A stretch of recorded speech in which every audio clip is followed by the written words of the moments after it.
আমাকে বলো যে একজন 50 বছর বয়সের একজন ব্যক্তি, হ্যাঁ। হ্যাঁ?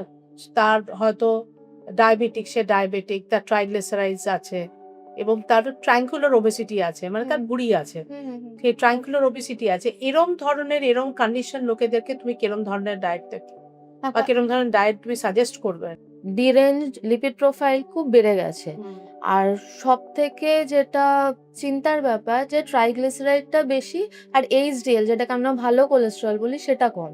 তো সেক্ষেত্রে কিন্তু কার্ডিওভাস্কুলার ডিজিজের রিস্কটা অনেক বেশি বেড়ে যায়। বেশি বলে। তো সেক্ষেত্রে এক তো তোমার ট্রাইগ্লিসারাইডটাকে কমাতে গেলে এএলএ যেটা আলফা লিনোলেইক অ্যাসিড সেই সোর্সগুলো বেশি করে দিতে হয়।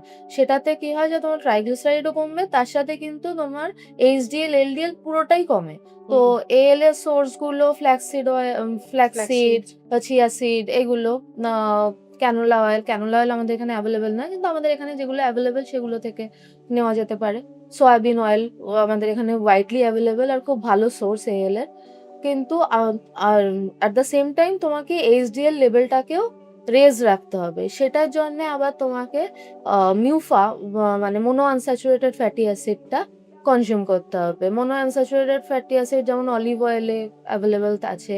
আমাদের যেটা ওয়াইডলি ইউজ হয় মাস্টার্ড অয়েল, যেটা মানে আমাদের এই হাই টেম্পারেচার কুকিং এর জন্য খুবই আইডিয়াল।